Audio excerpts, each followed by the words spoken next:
Hi y'all. Well, it's not really hot today, so I thought I would come outside and do a kind of a, what would I call it? A coming out video. Not coming out, but I know some of you, if not all of you, know that I lost 2 daughters, and I never really reiterated, or iterated, however you want to say it, on how it happened, and I decided that today would be the day. So, one reason was that we were outside, and we have a bush outside our window. That's the one you'll see I'm going to put up in the beginning of my video. And Bert was outside, and butterflies were all over the bush. And both of my girls loved butterflies. Dragonflies and butterflies. That was their thing. For my biological family, I had 5 kids. I had 3 boys, and then I had 2 girls that I wanted so bad. Because, you know, everybody's got to have a girl, right? So, never in my life did I think I would lose any of my children. But anyway, my daughter and her 3 kids were living in Kentucky, and I was out there volunteering at a lake out there, and it was for the Army Corps, and I loved it. And so she decided to move out there because we all thought we were going to try to stay there. But things happen, you know, so, well, let me back up, because my first daughter, not the oldest, the youngest, died first. She was 18, gonna be 19. But she was the most intelligent kid you could ever think of. I mean, she could count pennies to 100 by the time she was 2 years old. And I'm going to try to put pictures of them in here. But they were beautiful girls. But the youngest one we called Mouse. And Mouse grew up, and she had a baby of her own. And Stephanie, who was my oldest daughter, she had 3 kids, all boys.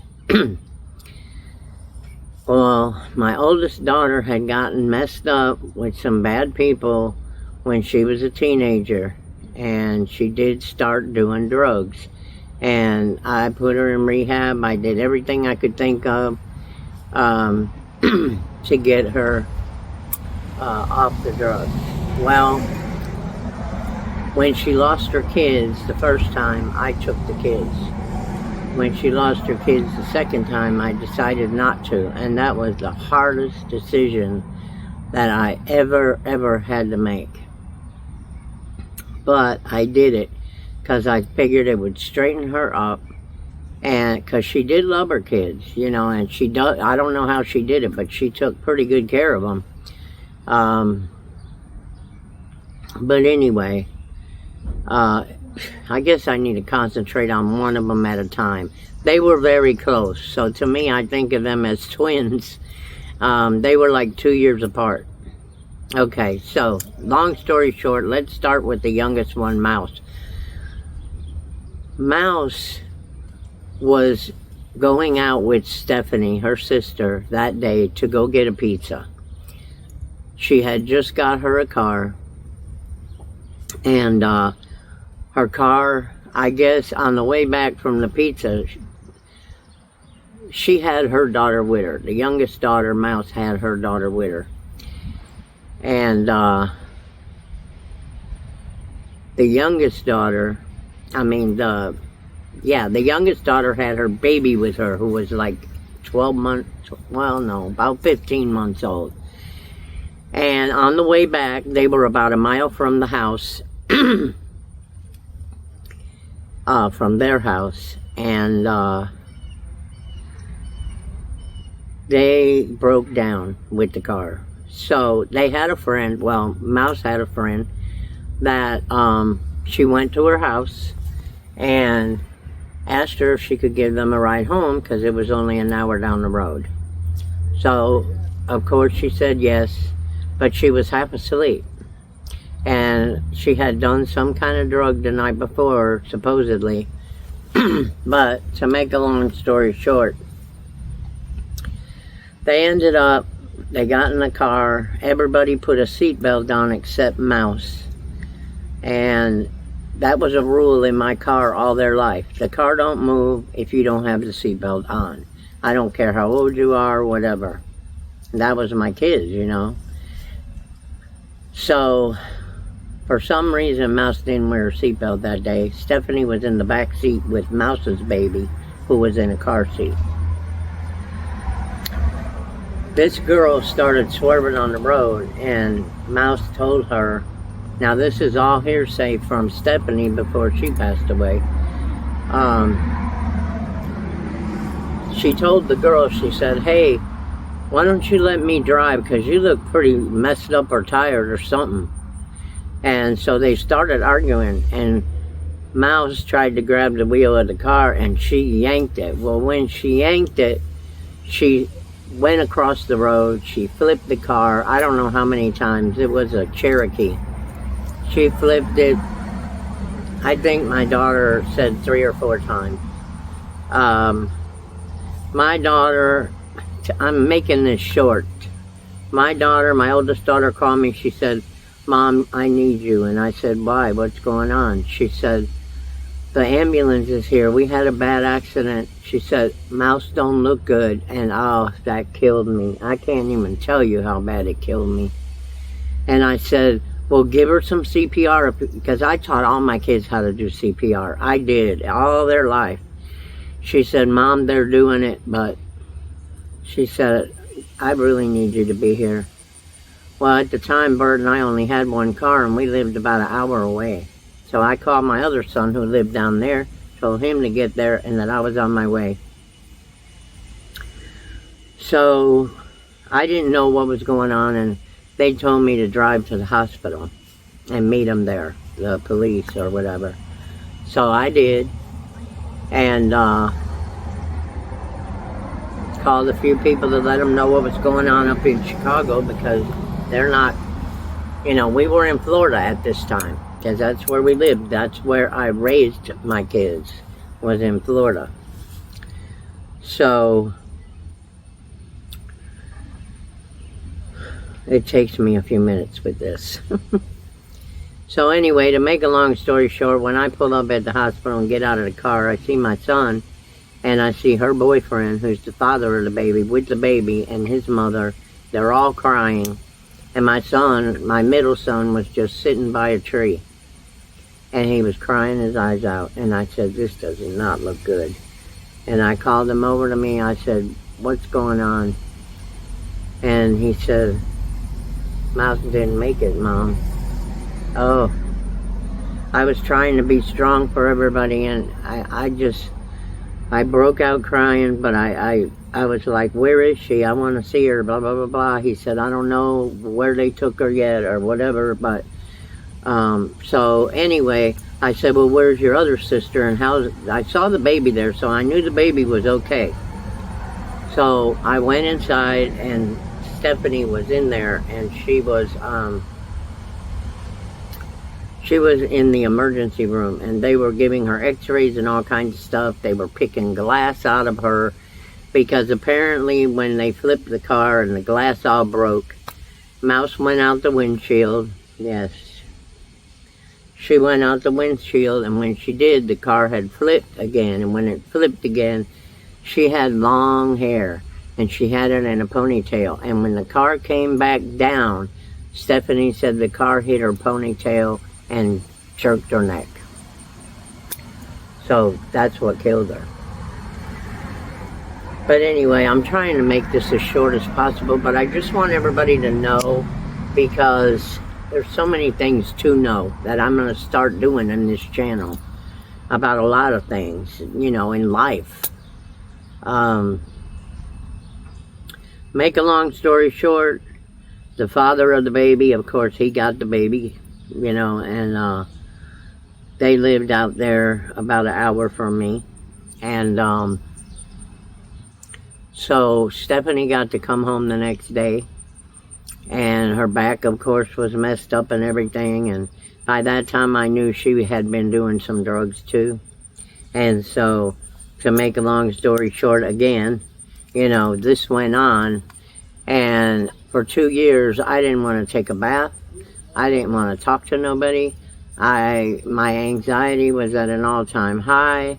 I blamed myself, even though my daughter was already 18, you know, I blamed myself for everything. But even though I was always home with my kids, always explain things to them and not to do drugs and alcohol because of, you know, and but it didn't work.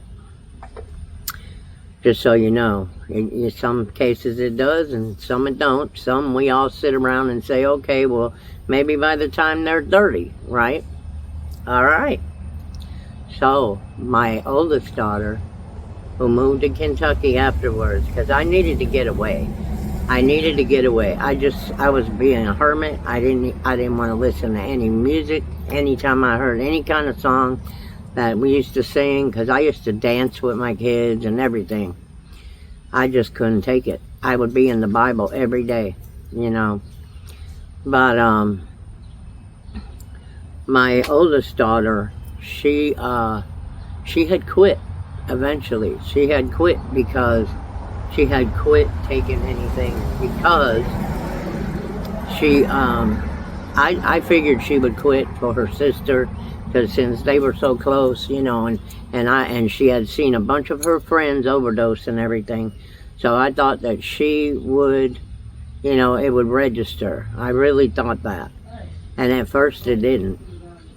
I think she got even more devastated from losing her sister. I know the boys were devastated as all get out.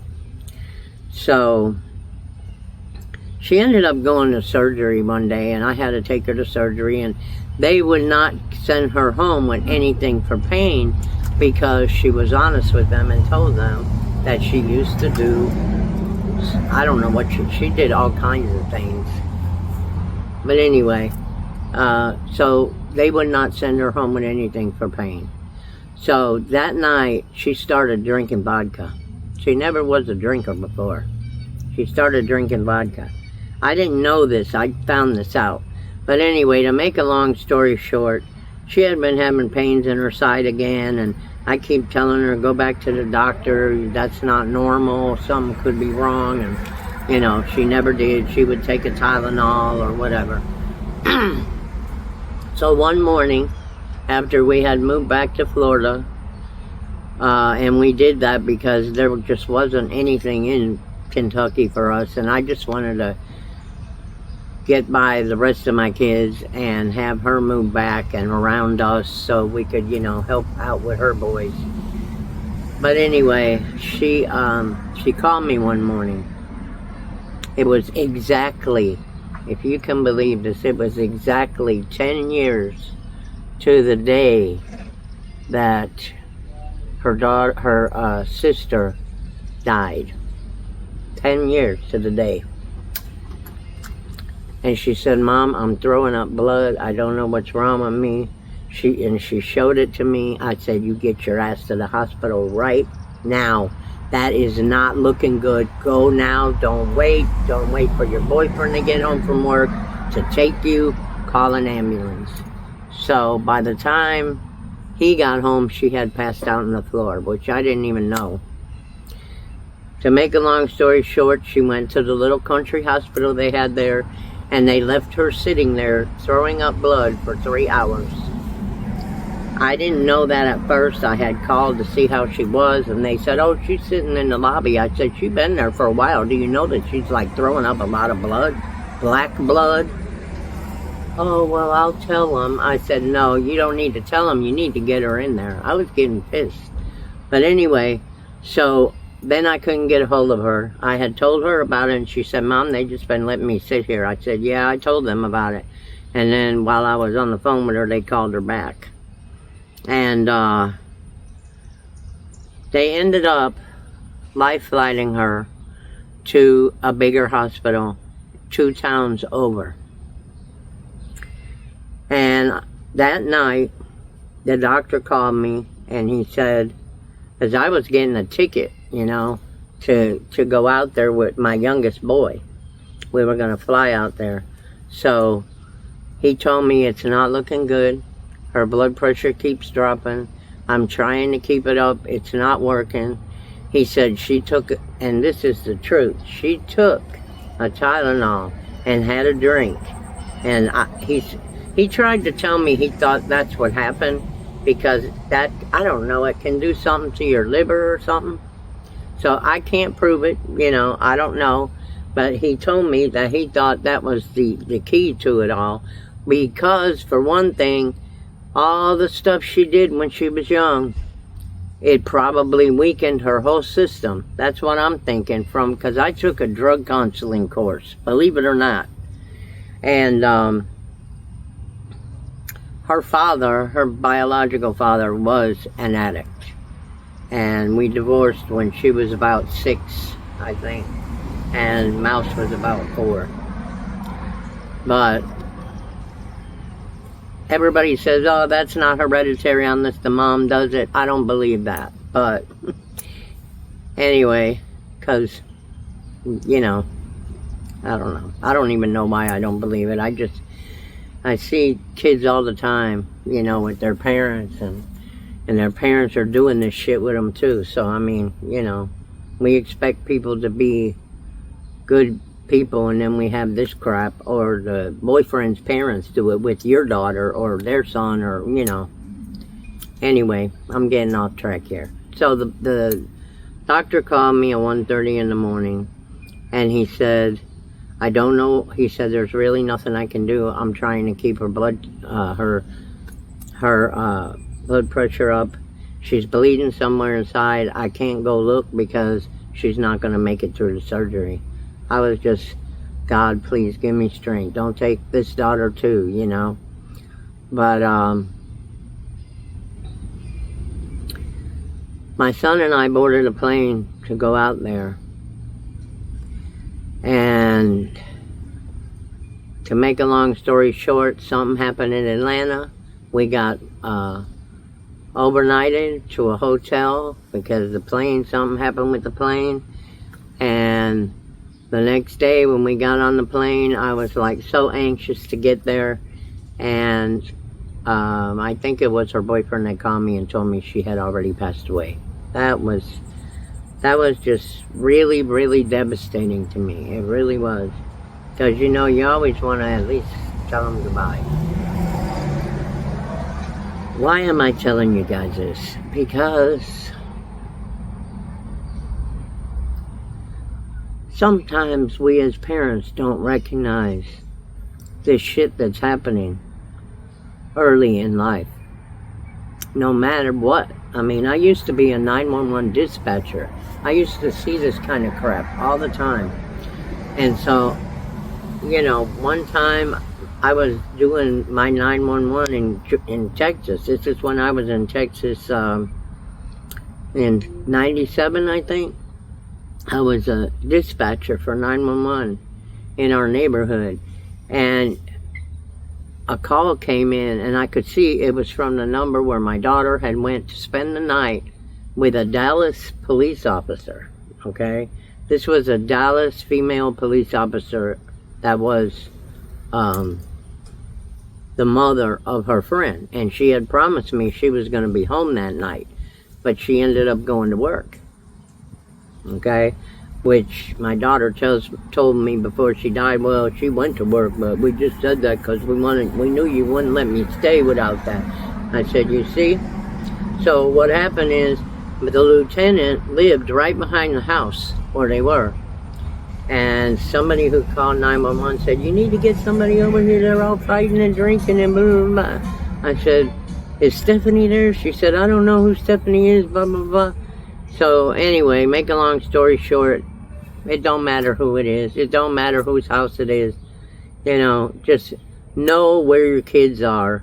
Know what they're doing. And it's hard to keep up with them, especially when you were a single parent like me and had to work and I was going to college. And I said, I was still watching them. I was keeping up with them. Where are you? Who you with? Blah, blah, blah, blah. But, you know, that's what happened. So she had weakened her immune system, weakened her liver, weakened her kidneys, weakened everything. And she passed away at 31 years old, a day after her sister passed away 10 years before. So, it's been rough. To say the least, it's been rough.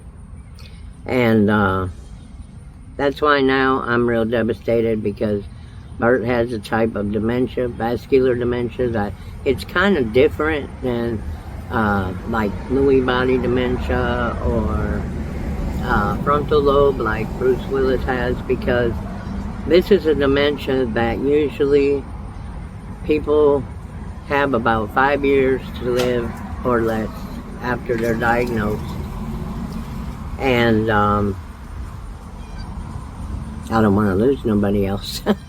And I know, you know, it's life, you know, and I've been trying to build my YouTube channel so I'll at least have income, some extra income. We'll just see how it goes. But I wanted to let everybody know exactly how my two girls passed away, because I always talk about it in one way or another, or I'll show a picture. After Stephanie passed away, and we were still, we had already adopted 2 other kids. So we have another young son and another young daughter. So they're, of course, older now. And my son, my adopted son, lives in Kentucky. My adopted daughter is still in Georgia. But she has a wonderful child, a wonderful grandchild for me. And I show their pictures sometimes on my other channel. And, but, yeah, I had beautiful, beautiful, beautiful daughters, intelligent daughters. We used to tell my youngest daughter all the time, you were counting when you were 2 years old to 100 with your piggy bank. I said, you're going to be a lawyer when you grow up, because that girl could argue with you on about everything. She was a cheerleader. She was, you know, they were good kids otherwise. They were good kids. And, you know, it's hard to believe. It's hard to deal with, even all this time later. My youngest died in 2007, and the older one died in 2017. And you know what's uncanny? Is their biological father died 10 years before my first daughter died. And that was almost to the day. She died on the 21st, and he died on the 23rd of August. It's just amazing how that happened. I just don't know. I think God just put me in a situation where he said, you're gonna be something. You're gonna be something. Well, I hope so. I hope so. I hope you can see me, because this sun is in my eyes, guys.